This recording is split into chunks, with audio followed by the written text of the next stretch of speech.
إن الحمد لله نحمده ونستعينه ونستغفره ونعوذ بالله من شرور أنفسنا وسيئات أعمالنا من يهده الله فلا مضل له ومن يضلله فلا هادي له وأشهد أن لا إله إلا الله وحده لا شريك له وأشهد أن محمدا عبده ورسوله يا أيها الذين آمنوا اتقوا الله حق تقاته ولا تموتن إلا وأنتم مسلمون يا أيها الناس اتقوا ربكم الذي خلقكم من نفس واحدة وخلق منها زوجها وبث منهما رجالا كثيرا ونساء واتقوا الله الذي تساءلون به والأرحام إن الله كان عليكم رقيبا يا أيها الذين آمنوا اتقوا الله وقولوا قولا سديدا يصلح لكم أعمالكم ويغفر لكم ذنوبكم ومن يطع الله ورسوله فقد فاز فوزا عظيما أما بعد فإن خير الحديث كتاب الله وخير الهدي هدي محمد صلى الله عليه وسلم وشر الأمور محدثاتها وكل محدثة بدعة وكل بدعة ضلالة وكل ضلالة في النار. أعوذ بالله السميع العليم من الشيطان الرجيم. بسم الله الرحمن الرحيم. ولقد خلقنا الإنسان ونعلم ما توسوس به نفسه ونحن أقرب إليه من حبل الوريد إذ يتلقى المتلقيان عن اليمين وعن الشمال قعيد ما يلفظ من قول إلا لديه رقيب عتيد وجاءت سكرة الموت بالحق ذلك ما كنت منه تحيد ونفخ في السور ذلك يوم الوعيد وجاءت كل نفس معها سائق وشهيد لقد كنت في غفلة من هذا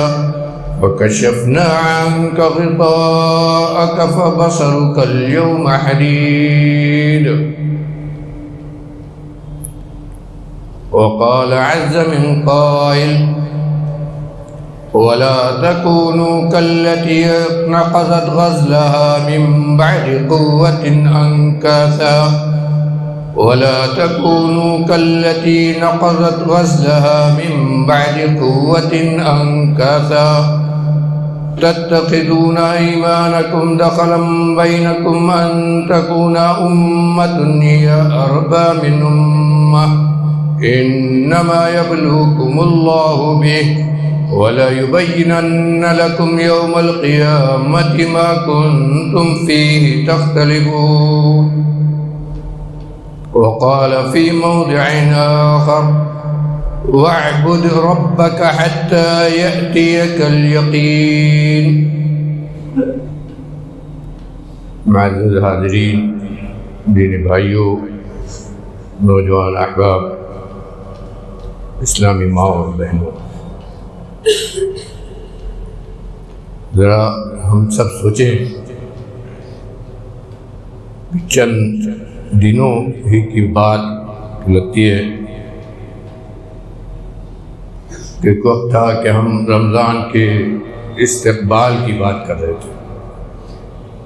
خطبوں میں، تقریروں میں، آپس کی باتوں میں رمضان کے آنے اور اس کا استقبال کرنے کی گفتگو ہوتی تھی. رمضان آئے گا تو ہم کیا کریں گے، اس کی کیسے تیاری کریں، اس میں کیا عبادتیں کریں. اور اب یہ پورا مہینہ جس کو اللہ نے ایام معدودات کہا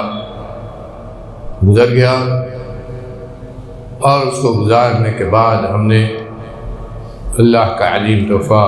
عید الفطر بھی منا لیا۔ کیسے یہ مہینہ گزرا، حقیقت میں اگر ہمارے دل میں ایمان کی کچھ تازگی ہے تو ہم یہی کہیں گے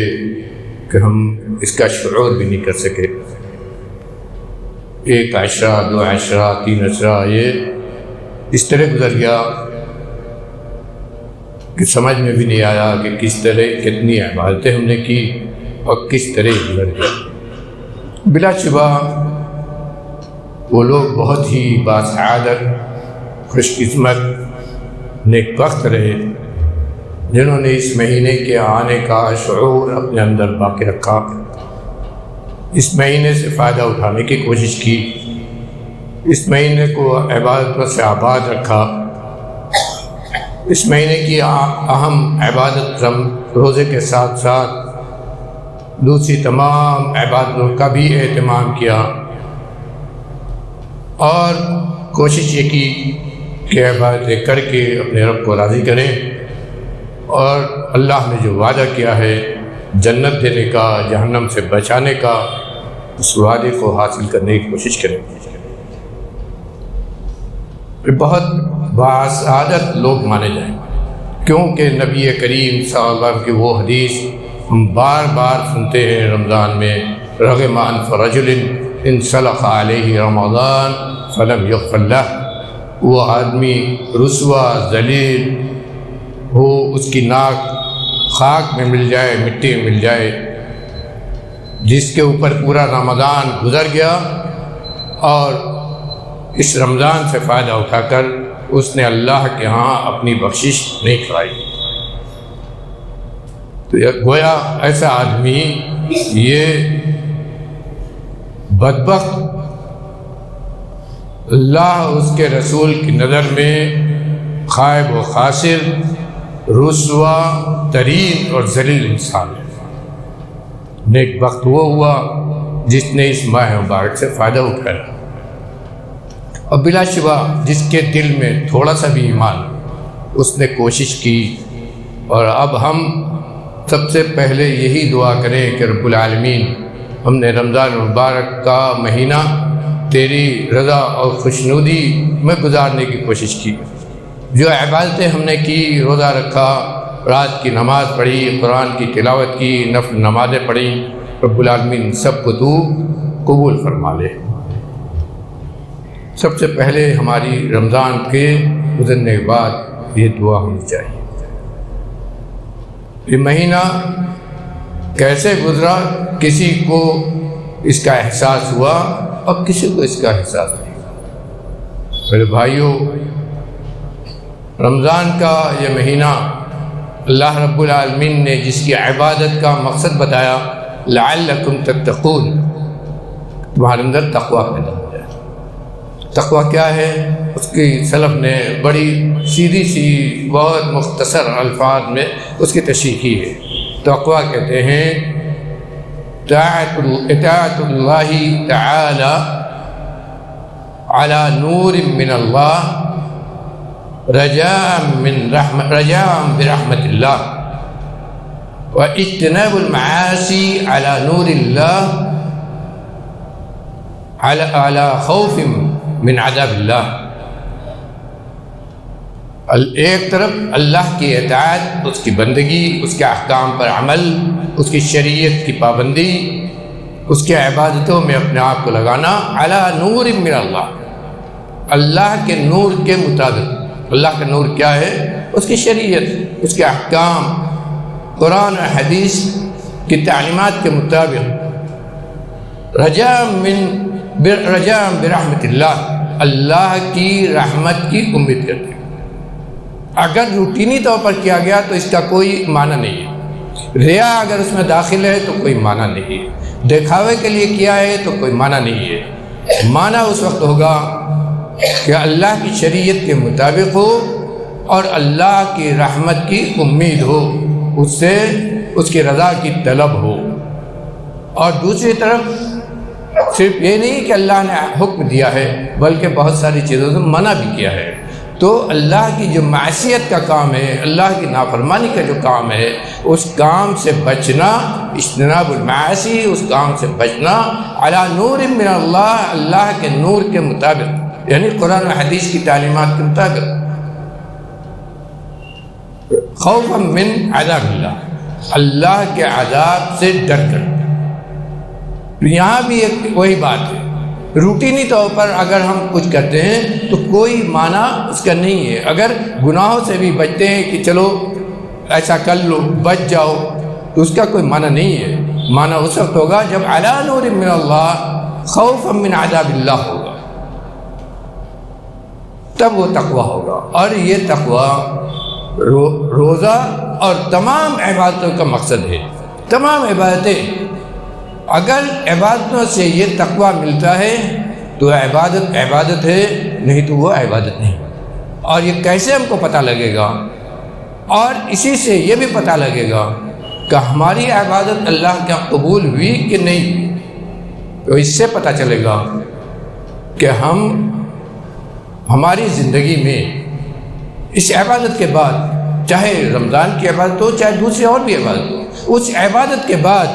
اس عبادت کا ہمارے اوپر کیا اثر پڑا، اس عبادت کے بعد ہماری زندگی میں کیا تبدیلی آئی،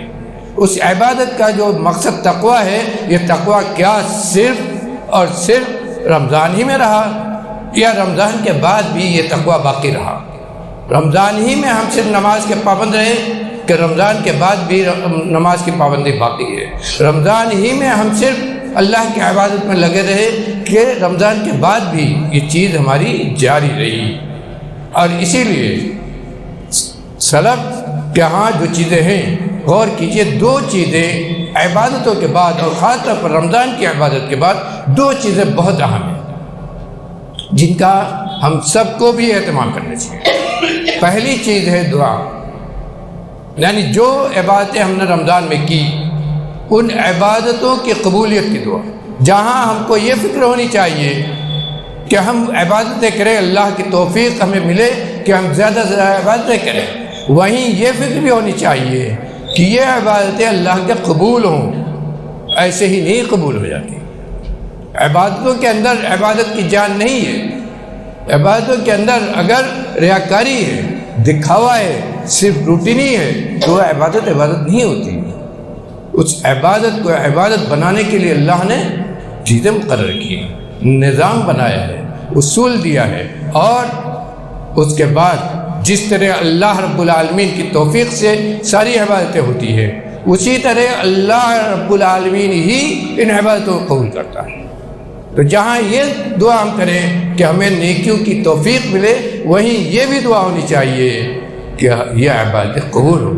ہم نے رمضان کے خطبوں میں بات سنی ہے کہ سلف کا یہ طریقہ تھا کہ رمضان آنے سے پہلے رمضان کو پانے کی دعا کرتے تھے، اور رمضان جانے کے بعد رمضان میں کی ہوئی اپنی عبادت کی قبولیت کی دعا کرتے تھے کہ عبادتیں قبول ہوں، اللہ کیا شرف قبولیت کو پالے۔ کسی کو نہیں معلوم کہ کون سی عبادت اس کی اللہ کے قبول ہوتی ہے۔ کوئی آدمی اس کی گارنٹی نہیں دے سکتا ہے کہ رمضان میں جو ہم نے کیا وہ اللہ کا قبول ہو۔ قبولیت صرف اور صرف اللہ کے پاس ہے، اور صرف اس کے علم غیب میں ہے،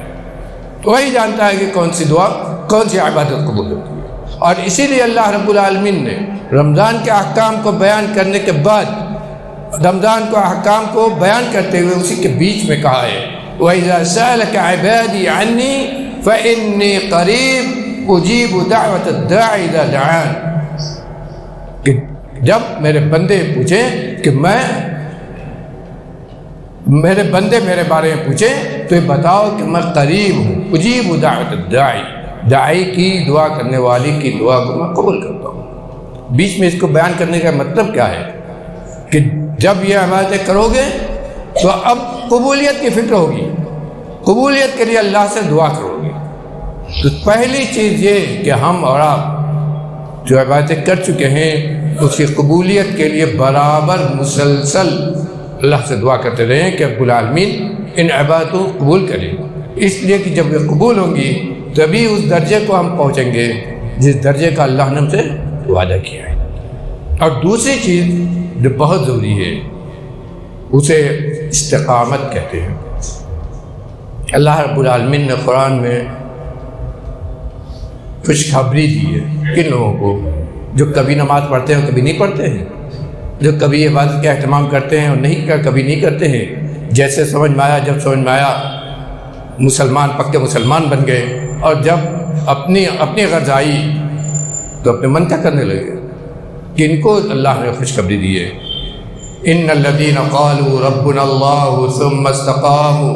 تتنزل عليهم الملائكة الا تخافوا ولا تحزنوا وابشروا بالجنة التي كنتم توعدون۔ تاکید کے ساتھ اللہ نے کہا بے شک وہ لوگ جنہوں نے کہا ہمارا رب اللہ ہے۔ اللہ کہنے کا مطلب کیا ہے؟ صرف زبان سے کہہ دیا؟ اللہ کہنے کا مطلب اللہ سے وعدہ کر دیا، اس سے عہد و پیمان کر لیا کہ تو ہی ہمارا رب، تو ہی معبود، تو ہی سارے نظام کو چلانے والا، ہماری پیشانی تیرے آگے جھکے گی اور زندگی تیری عبادت میں گزرے گی۔ یہ وعدہ جنہوں نے اللہ سے کیا، ثم استقاموا، پھر اسی پر قائم رہے، زندگی بھر اسی عہد و پیمان کو پورا کرتے رہے۔ استقامت ان کے ہاں تھی، یہ نہیں تھا کہ کبھی کیا کبھی نہیں کیا، کبھی نماز پڑھی ہے کبھی نماز نہیں پڑھی۔ ثم استقاموا تتنزل علیہم الملائکہ، کتنا بڑا مقام ہے ان کا۔ اللہ نے کہا ان کے اوپر فرشتے نازل ہوتے ہیں، ان کے اوپر فرشتے نازل ہوتے ہیں، فرشتوں کے ذریعے اللہ ان کی مدد کرتا ہے عبادت کرنے کی، فرشتوں کے ذریعے اللہ ان کی مدد کرتا ہے اس عہد و پیمان کو پورا کرنے کی جو انہوں نے اللہ سے کیا ہے، لا الہ الا اللہ کہہ کر، اللہ کو اپنا رب مان کر۔ اور فرشتے ان کو خوشخبری کیا دیتے ہیں؟ یہ فرشتے کہتے ہیں کہ تم نہ ڈرو نہ غم کھاؤ، تمہاری اللہ کی طرف سے حفاظت ہے اس دنیا میں، اور تمہارے لیے خوشخبری ہے اس دنیا میں کس چیز کی؟ وَأَبْشِرُوا بِالْجَنَّةِ الَّتِي كُنْتُمْ تُوعَدُونَ، اور خوش ہو جاؤ، خوشخبری سن لو اس جنت کی جس کا اللہ نے تم سے وعدہ کیا ہے۔ کن لوگوں کے لیے؟ ان الذين قالوا ربنا الله ثم استقاموا۔ اور اسی لیے نبی کریم صلی اللہ علیہ وسلم نے اپنے ایک پیارے صحابی سے کہا تھا جب انہوں نے پوچھا تھا کہ اللہ کے رسول ہم کو نصیحت کر دیجئے، اب مختصر کیجئے، نصیحت کیجئے اب بہت ہی مختصر کیجئے۔ تو ان سے آپ نے کیا کہا؟ قل آمنت باللہ ثم استقم، اتنی مختصر سی آپ نے نصیحت۔ اے میرے صحابی کہو میں اللہ پر ایمان لایا، ثم استقم، اور پھر اسی پر استقامت اختیار کرو، پھر اسی پر قائم رہے۔ اور جو اس عہد و پیمان پر قائم نہیں رہتے، اللہ نے قرآن میں ان کی مثال دے کر ان کی برائی کیسے بیان کی ہے، جو آیت کریمہ میں نے تلاوت کی ہے خود مسنہ بات سورہ نحل کی، اس میں 93 نمبر آیت اللہ رب العالمین نے فرمایا وَلَا تَكُونُوا كَالَّتِي نَقَضَتْ غَزْلَهَا مِن بَعْدِ قُوَّةٍ أَنْكَاثًا، کہا کہ اس عورت کی طرح نہ ہو جاؤ جو خوب مضبوطی کے ساتھ اپنے دھاگے کو بناتی ہے، خوب مضبوطی کے ساتھ اپنے دھاگے کو بناتی ہے، تیار کرتی ہے، پھر اس کے بعد اس کو توڑ دیتی ہے۔ یعنی اللہ سے ایک مضبوط عہد و پیمان کیا، رمضان کے مہینے میں عبادت کی، اللہ سے عہد کیا کہ جیسی زندگی گزاری ہے اب ویسی نہیں گزاریں گے، اللہ کے دربار میں یہ عہد کیا کہ اب گناہ نہیں کریں گے، یہ عہد کیا کہ اب نماز نہیں چھوٹے گی، یہ عہد کیا کہ ہم اب تیری بندگی میں زندگی گزاریں گے۔ اور یہ عہد کرنے کے بعد جب یہ مہینہ گزرا تو پھر ویسے ہی رمضان سے پہلے کی زندگی، پھر ویسے ہی رمضان کے پہلے کی زندگی، اور اللہ سے کیے ہوئے اس عہد کو ایسے ہی توڑ دیا جیسے وہ عورت توڑتی ہے جس نے بہت محنت سے اور بہت مضبوطی کے ساتھ اپنا دھاگا پرویا تھا، اپنا دھاگا بنایا تھا، تو محنت کرنے کے بعد اس نے جب توڑ دیا تو گویا اپنی پوری محنت کو برباد کر دیا۔ ایسے ہی وہ آدمی ہے جس نے اللہ سے عہد و پیمان کیا اور عہد و پیمان کے بعد محنت کی، رات کو جاگا، دن کو عبادتیں کی اور خوب عبادتیں کی، لیکن اس کے بعد اس محنت کو برباد کر دیا، اس عبادت کو چھوڑ کر اور اس عہد و پیمان کو توڑ کر جو اس نے اللہ سے کیا، اور یہ سمجھا کہ ہم نے اپنے مکر و فریب سے اللہ کو دھوکہ دے دیا۔ اللہ آگے یہ کہتا ہے کہ یہ سمجھا کہ اس نے اپنے مکر و فریب سے اللہ کو دھوکہ دے دیا کہ ہم نے کہا تو تھا لیکن اب ہم اپنے من کی کریں گے، گویا اللہ کو دھوکہ دینا چاہتا ہے۔ اسی لیے اللہ نے آخر میں کیا کہا ہے، وَلَيُبَيِّنَنَّ لَكُمْ يَوْمَ الْقِيَامَةِ فِيمَا كُنْتُمْ فِيهِ تَخْتَلِفُونَ وَلَيُبَيِّنَنَّ لَكُمْ يَوْمَ الْقِيَامَةِ مَا كُنْتُمْ فِيهِ تَخْتَلِفُونَ، اور جو اختلاف ہوا قول و عمل میں، جو اختلاف ہوا طریقے میں، کہنے اور طریقے میں، اس اختلاف کو اللہ رب العالمین قیامت کے دن تمہارے سامنے کھول کر بیان کرے گا۔ تم سمجھتے ہو مکر کے ذریعے، فریب کے ذریعے اللہ کو دھوکہ دو گے، اللہ سے عہد و پیمان کیا تھا اور اس عہد و پیمان کو توڑ دو گے، اللہ سے عہد و پیمان کیا تھا اور اس عہد و پیمان کو توڑ دو گے۔ اور اسی لیے سلف کہتے تھے، غور کیجئے کتنی زبردست بات کہتے تھے، بئس رجل لا يخاف اللہ الا فی رمضان، بئس رجل لا يخاف اللہ الا فی رمضان، کتنا ہی خراب ہے وہ آدمی جو اللہ سے صرف اور صرف رمضان میں ڈرتا ہے، یعنی رمضان میں اس کے شکل و صورت سے، اس کے اٹھنے بیٹھنے سے، مسجد میں اس کی حاضری سے، ان تمام اس کے عبادتوں سے یہ لگتا ہے کہ اس کے اندر تقویٰ آ گیا، اللہ سے ڈرنے لگا، اور اتنا ڈر رہا ہے کہ پورا دن عبادتوں میں گزار رہا ہے، کوئی وقت نماز نہیں جاتی ہے، نماز کے بعد قرآن کی تلاوت بھی کر رہا ہے، نماز کے بعد عبادتیں بھی کر رہا ہے، نفل نمازیں بھی پڑھ رہا ہے، لیکن یہ صرف اور صرف رمضان میں رہا، اور یہ تقویٰ رمضان کے بعد ختم ہو گیا۔ گویا اللہ نے شریعت جو دی، جو احکام دیے، صرف رمضان کے لیے، رمضان کے بعد اللہ کا ڈر، اس کا خوف ہے ہی نہیں، ختم ہو گیا۔ یہ چیز میرے بھائیوں استقامت کے بالکل، اور یہ استقامت یہی آپ کی رمضان کی دعا کی قبولیت کی نشانی ہے۔ سلف کہتے تھے کہ اگر آدمی کبھی بھی کوئی اچھی عبادت کرے اور اسے عبادت یہ لگے کہ ہم نے عبادت کی ہے، تو اس توفیق پر پہلے اللہ کا شکر ادا کرے، دوسرے اللہ سے دعا کرے کہ عبادت قبول ہو، تیسرے یہ دیکھے کہ کیا اس عبادت کے بعد اس کی حالت بدلی کہ نہیں بدلی، اس عبادت پر وہ قائم ہے کہ نہیں قائم ہے، کیونکہ یہی چیز اس کی عبادت کی قبولیت کی سب سے بڑی نشانی ہے۔ اور یہ حدیث سے ثابت ہے، یہ ایسا نہیں ہے کہ صرف سلف کہتے ہیں، یہ حدیث سے ثابت ہے کہ آپ کی عبادت کی قبولیت کی یہ نشانی ہے کہ اس عبادت کے بعد اس عبادت کا اثر آپ کے اوپر کیا پڑا ہے۔ اور اسی لیے اس عبادت کی حفاظت جو ہم نے کی ہے، یہ بہت ہی عام عبادت ہے، بہت ہی عام عبادتیں ہیں جو رمضان میں ہم نے کی ہے۔ یہاں یہ بھی بات ہمیں جاننا چاہیے کہ رمضان کے مہینے کی عبادتوں کا ثواب دوسرے مہینوں کی عبادتوں سے زیادہ ہے، اس کی فضیلت، اس کی اہمیت دوسرے مہینوں کی عبادتوں سے زیادہ ہے۔ کیوں؟ اس لیے کہ روزے کی حالت میں جو عبادت کی جاتی ہے اس کی اہمیت و فضیلت دوسرے دنوں میں کی جانے والی عبادتوں سے زیادہ ہوتی ہے۔ ایک صحابی نے نبی کریم صلی اللہ علیہ وسلم پوچھا کہ میں کیسے اللہ کی عبادت کروں، تو آپ نے فرمایا کہ روزہ کو لازم پکڑو، فَإِنَّهُ لَا عِدْلَ لَهُ فَإِنَّهُ لَا عِدْلَ لَهُ، آپ نے کہا روزہ لازم پکڑو اس لیے کہ روزے کے برابر کوئی عبادت ہی نہیں ہے۔ اور خود غور کیجیے، آپ آدمی جب روزہ رہتا ہے عام دن میں بھی تو اس کی نماز نہیں چھوٹتی ہے، قرآن کی تلاوت کی کوشش کرتا ہے، اپنے اس روزے کو اچھے سے گزارنے کی اور ہر قسم کی برائی سے بچانے کی کوشش کرتا ہے خود روزے کی حالت میں، لیکن عام روزہ نہ ہو تو اس کی فکر اس کو بہت کم ہوتی ہے۔ یہ روزہ آدمی کو دیتا ہے، اور اسی لیے اس روزے کے بعد ایسے ہی نہیں چھوڑا گیا ہے۔ اس روزے کے بعد ایک اور سنت ہمیں دی گئی اور اس کی فضیلت بیان کی گئی۔